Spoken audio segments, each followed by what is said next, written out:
Anne, the Irish Heritage Trust, it's been a difficult year for everyone in the tourism family. How has it been for you and your properties?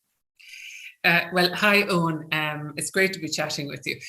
Look, it would be untrue of me to say that it was a cakewalk, because the whole sector obviously has had its challenges to deal with, and so have we. But I suppose I would have to say that Johnstown Castle, to me, has made its mark in the domestic tourism economy. I think the support in particular of the community in Wexford, but also stretching to Dublin, say during the summertime, a lot of staycation visitors, was overwhelming, actually. Even in this horrendous year, the year that was in it, with a 4.5-month lockdown to kick off, I'm confident that we'll see visitor numbers in excess of 100,000 this year. So, we continually adapted. We developed our outdoor, or what I refer to as dispersal tourism model at the property. So for those who mightn't be as familiar with Johnstown Castle in Wexford, we have a neo-Gothic castle, we have a wonderful Irish Agricultural Museum, brand new visitor centre since 2019, lake walks, 100 acres of parkland. It's fantastic, and it's just been officially opened, if you like, by, I think it was the Minister for Agriculture, wasn't it? Minister McConlogue, yeah. How did that go, and what was the sort of reaction from? It must have been a sort of a smaller, if you like, opening or audience than you would have had normally. But I know our chair, Ruth Andrews, was at it, and she said it was absolutely super. So tell us a little bit about Johnstown and the work that's been going on there. Yeah, well, I suppose, so first of all, yes, we had the official opening, much delayed by the pandemic, by 2 years, I think, roughly. We had it earlier this month, and it was Minister McConlogue. We were, I suppose, a little bit cautious, because we're obviously, everything we do at all of our properties, we try to make sure we're within all the government guidelines. We want everybody to have a safe but really enjoyable experience, and the same went for the official opening. So maybe instead of a cast of thousands, perhaps metaphorically speaking, we had a smaller number, but it was a day for great celebration and enjoyment. I mean, if you think about it, the capital program, the capital investment that completed in 2019 was €7.5 million. And that meant we opened the doors of this fabulous fairy tale neo-Gothic castle for the first time to the public since they transferred the property to the state in 1945. So it was a day of real celebration. But I think it's important to say also that since 2019, the Irish Heritage Trust, we've actually invested about another €1.5 million. So for us, we're a not-for-profit. But our job is to really unlock the potential of all the wonderful properties. And Johnstown Castle is the third member of our family, if you will, that's open for public access. So we've invested, we're continually investing, and some of the, just to give you a quick sense, some of the projects that are ongoing at the moment is a full restoration of the beautiful working glass houses in the Bothy Sheds, which would be a whole new element to the visitor experience. Yeah. And we've just started, but it's making great progress on a complete restoration of the ballroom wing of the castle. So you might ask, why would we do that apart from protecting the heritage? It's also so that we continue to have a new offering. So visitors come once, they have an experience, they come the next time, there's another element to the experience. And like, I know from the experience of talking with the likes of yourself and others that restoring or renovating historic properties is extremely expensive. And let's be grubby and talk about money. You mentioned the investment you had put through. And you're a not-for-profit, so how does the Irish Heritage Trust fund itself and fund the work that you do? Yeah, that's a really good question, Owen, because I suppose, so we do get some support, and we're very grateful for it, from government through the Department of Housing, Local Government and Heritage, and Minister Malcolm Noonan is the minister there. So we do get some funding every year from them, but very importantly, the earned revenues at the property. So if I go back to 2019, at the time, the government advised that, all of our sector would shut down. We were looking in prospect, if we didn't reopen in 2019, we were looking at in prospect a reduction in budgeted revenues of 87%. So that'll tell you the importance of earned income, whether it's tickets, whether it's membership is huge for us. Since launching membership in 2019, we've over 8,000 members and it continues to grow, which is amazing.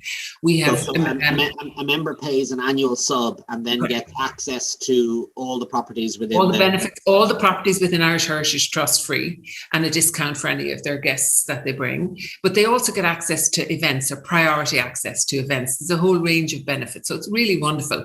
But I would say that importantly, if we take a panoply, if you will, or multiplicity of funding sources, we also actively seek and succeed in getting grants. We have strategic partners who financially and in other ways support us. And we've tapped into philanthropy as well. And that all of those combined mean that we not just, I suppose, care for and cherish the properties and do no harm from a heritage point of view, but in sharing them with visitors and members of the public, and importantly, the local communities, that we continue to reinvest. And that's part of being a not-for-profit. That allows us, we're not looking, I suppose, we don't have the profit motive, but we're very commercially focused at the same time. So, Anne, is the ultimate aim that every property, if you like, is sustainable and financially viable in its own right? Absolutely, Owen. The Irish Heritage Trust is very much about ascertaining pathways to financial sustainability. And we tend to do that over a kind of a medium long term of maybe 7-10 years. And obviously that brings into play all of the funding sources I mentioned earlier. But it also very much takes into account the contributions by volunteers, by local producers, craftspeople. We're involved with all members, if you will, of the community. But that, I suppose, determining that pathway is very important to us. We're very commercial, even though we're also very much honouring the heritage, the compelling heritage mandate. So all of those factors combined generally lead to success. Absolutely. And you mentioned there are other properties. We talked about Johnstown, but there's also Photo House, of course, which is absolutely superb, and gardens with that. Yeah. And there's also the wonderful Johnstown Park, which has the National Famine Museum as well. And I know you've put a lot of effort in there as well to, if you like, upgrade or improve the experience even further. Tell us a little bit about Johnstown in particular, because I think that's an interesting one in County Roscommon. Oh, it's an incredible property, Palladian Mansion and the Famine Museum. It was it has been open as a family museum for several years, and Jim Callery was the man who basically made that happen by buying the property and absolutely found a passion for telling that story. But since it came into the family of the Irish Heritage Trust in 2015, I suppose we were developing plans, which, a bit like many other things, a bit delayed by the pandemic, but we're actually probably 2/3 of more of the way through a 5 million capital investment programme at Johnstown Park. And that will see the construction complete of a beautiful new state-of-the-art visitor centre, but also an international, I suppose, standard National Famine Museum. And we're going to have very immersive visitor experience there and so on. And I'm really delighted to say that the big reveal there will be in spring next year, pandemic notwithstanding. So we expect that to be, I suppose, a real jewel in the Ireland's hidden heartlands. Yeah. And we're delighted to say that Fáilte Ireland has been a huge supporter, financial and otherwise, in that project, as well as our partners at Johnstown.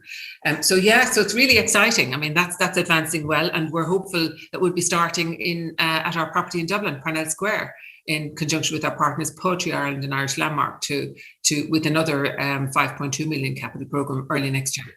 And is that the sort of master plan, long-term master plan for the trust, that you sort of gradually, add another property or two to the portfolio, so that there's national spread, and there's a number of, if you like, historic, beautifully interpreted properties for the benefit of the domestic market and the international tourists? Yeah, I think so. I'm not sure that it's perhaps as slowly as one might think. Anything you want to tell us, Anne, about other properties in the mix? Please feel free to. So the board of the trust, we've a fantastic board of voluntary directors, and the board of the trust strategically is very much looking at, as you say, a nationwide rollout of heritage property. And I think, for many years, I think in Ireland, we probably, in a way, the potential of heritage was a bit untapped in terms of, it's a huge contributor to the tourism and the wider economy in terms of employment as well. visitors want to go to. We know this from lots of research already. And I think the thing is for us, the old saying, it takes a village. So for us, the larger the village, the greater the prospect of these wonderful properties surviving. I suppose I always say surviving and thriving for future generations to enjoy. So we've many different players, including volunteers. We've almost 300 volunteers across the properties we have. So we see that model building, adapting. A shared authority is one of the things we like to think of. We're not necessarily wedded to having the outright ownership, but we want to be a very valued long-term strategic partner. And we continue basically to build and reinvest. And then I think the other important thing is to say, I think we're strong contributors to the local communities in terms of small and medium enterprise. Absolutely. Yeah. So it's very exciting. It's actually very exciting. Yeah. And just that's, if you like, an ongoing long-term, if you like, vision. Looking just fast forward, I suppose, to the next 12 months. Obviously, there's 100 million COVID aspects that you and I aren't going to be able to solve. But would you be upbeat about next year? Would you be kind of cautiously confident? Do you have any sort of sense of what might lie ahead for the properties? Well, I suppose on the week before last, when I was down for the official opening of Johnstown, I drove in the front gate, and as I was driving in already, and it wasn't quite 10 a.m. there was a wonderful coach of visitors just leaving after their visit. Lovely. A group of international visitors. And if you had asked me the question 6 months ago, did I see international visitors coming to any of our properties this year? Probably I would have said no. Yeah. At this juncture, I can already see the footfall, international visitor traffic. Right. And we're starting to see bookings for next year. I don't wish to say that the road ahead is without obstacles, but I do think, I suppose, the coming together of whether it's vaccine rollout, whether it's perhaps a returning confidence. One of the focuses we've had from the very beginning of the pandemic is ensuring that we have really comprehensive safety response plans, COVID-19 safety response plans. Every element of visitor experience takes that into account. But, I do really feel that next year potentially is the start of a real recovery. And I think it has in prospect the possibility of being a really good year for our sector overall. I'm certainly confident, and I feel optimistic for the trust as a whole. And we're continuing to invest in the visitor experience so that when people do come, it's hopefully, while they can feel simply quite assured that they're having a safe experience, that it's a new experience as well. Yes. Yeah. And as you say, that will encourage repeat business, which is good for the bottom line as well. Yeah, and could I say that, obviously I think Johnstown Castle, for example, and perhaps Fota and Strokestown are also much more widely known than they were. But I think for us, we're also actively investing in UK and US particularly as international markets, and so that hopefully we can increase the footfall significantly next year. But we're very grateful to some of the larger coach tour operators who are already bringing business our way, and we hope that can continue for next year. Absolutely.